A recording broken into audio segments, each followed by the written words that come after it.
Philippians 4:4-9. Rejoice in the Lord always. I will say it again, rejoice. Let your gentleness be evident to all. The Lord is near.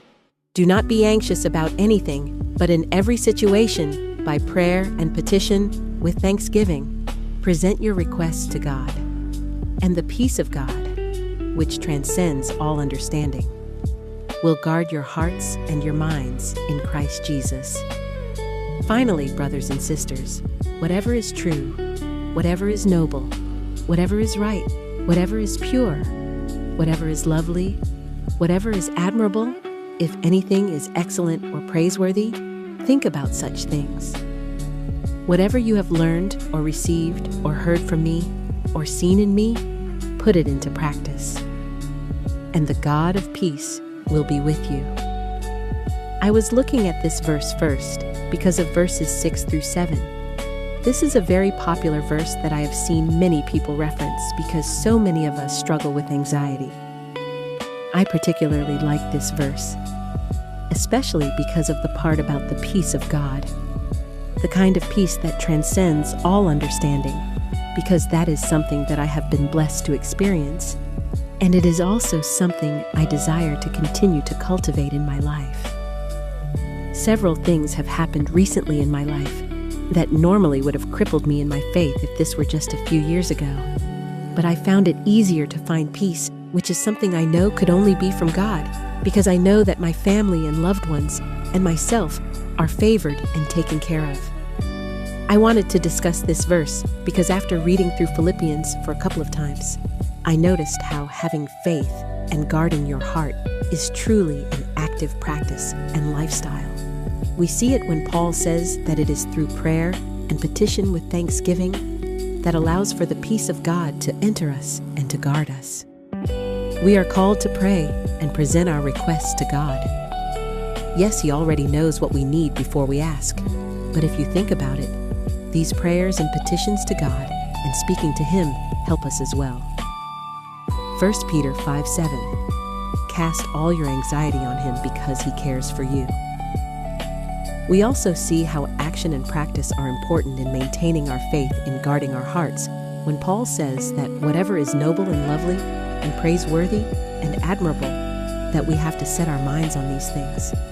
And that can be a challenge for many people because it's very common to catastrophize and worry about the worst case scenario, but we're called to do the opposite, which really makes sense because such practices open our hearts so we can accept what He is already offering.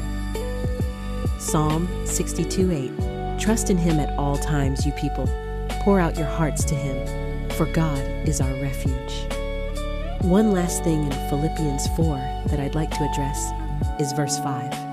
Let your gentleness be evident to all. The Lord is near. This word stuck out to me because when I think of gentleness, I think about how we should be gentle towards people, careful not to handle things in a way where it might break. But the chapter itself seems to be more about not being anxious and staying encouraged in your faith. So for me, the word seemed misplaced in front of the verses that followed. So I looked up the definition of gentleness, and a couple of the definitions are the quality of being kind, tender, or mild-mannered. Another definition is softness of action or affect or having a lightness, which I believe that's the definition I mainly thought of. I looked up what the Greek word translation would have been in this word, and the word that came up was epieikes, which Aristotle described this word as that which is just, and that is, at times better than justice.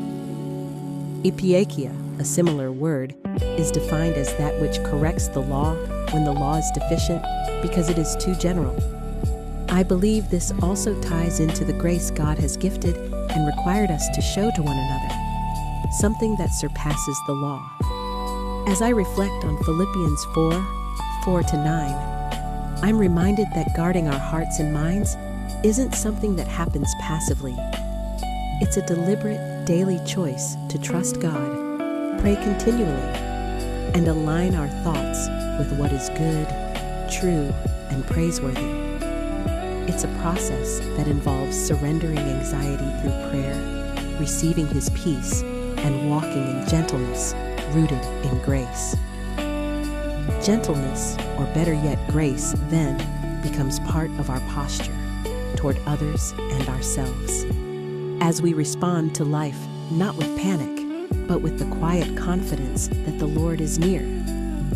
When we live this out, we don't just protect our peace, we invite God's presence to dwell with us and transform us. So as we go forward, may we continue to pour out our hearts to God, meditate on what is lovely, and embody the kind of gentleness that reflects His grace for others and for ourselves.